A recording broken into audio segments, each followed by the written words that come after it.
Jim, Sam Harris questioned, how do we know that our holy books are free from error? Because the books themselves say so.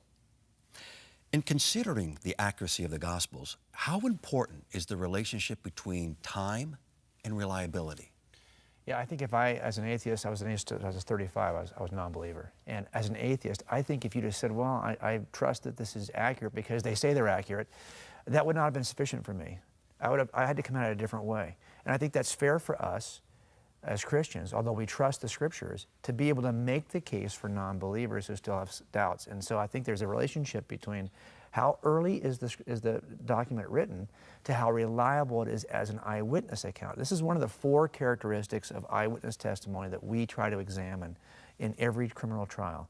When an eyewitness testifies, we can ask ourselves 4 categories of questions. And one of those categories is simply, was this person really there when they say they were there? And believe it or not, there are some witnesses who want to testify to things that they didn't even see because of the fame of the moment, their interest in the case, the celebrity it might bring to them.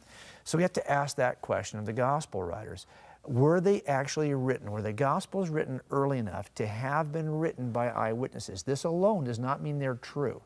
This alone does not mean that the witnesses aren't lying. But we have to ask that question, how early were they written? And I think there's a good circumstantial case that can be made. Again, I don't want to say that, remember, circumstantial evidence is very powerful in a courtroom. This is not to be denigrated, oh, it's just circumstantial. No, every case I've worked as a cold case detective has been entirely circumstantial. And we can make good cases that are clear for jurors. Now let me give you a quick, brief circumstantial case for early dating. You'll notice that in no New Testament account is there any mention of the destruction of the temple. It's missing from every New Testament document, even though in Matthew 23, Jesus predicts the destruction. Wouldn't it be great to mention its fulfillment? It's missing. The siege of Jerusalem is also missing 2 or 3 years prior to the destruction of the temple. 1 Peter would have been a great place to mention the suffering that Christians endured during this time of the siege, but none of it's mentioned anywhere. As a matter of fact, the 3 most important characters in the book of Acts, James, the brother of Jesus, Peter and Paul, are all alive at the end of the book of Acts. Paul's in custody. There's no mention of Peter's death, no mention of James. Now, remember, the writer Luke is going to write about the death of Stephen, the death of James, the brother of John. Why omit the deaths of all the 3 primary players? And we know, James, for example, history puts his death right around 61 AD. Well, I think that all of these things are missing because of the fact that they hadn't happened yet. That's the one explanation that would account for all the absences of those 5 elements.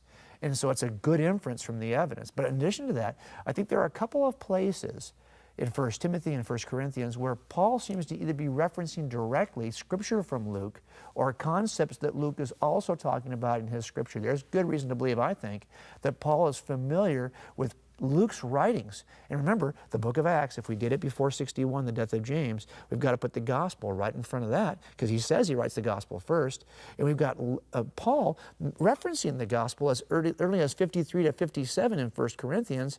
How early is this now? Because remember, Luke is going to reference more than anyone else the gospel of Mark. He says he's interviewing eyewitnesses. And he says he's going to make an orderly account for Theophilus. Why would he say an orderly account? Well, Papias said that Mark's account, although accurate, was not orderly. It almost appears that Luke is referencing Mark, and so I think it's reasonable. The reasonable inference is to place Mark in front of Luke. And as I kind of work through the circumstantial case, I think we've got accounts that begin to appear in the late 40s, early 50s, and that means they're appearing early enough in history to have been written by eyewitnesses. That alone is not going to say that they're reliable yet. It's just one aspect of reliability.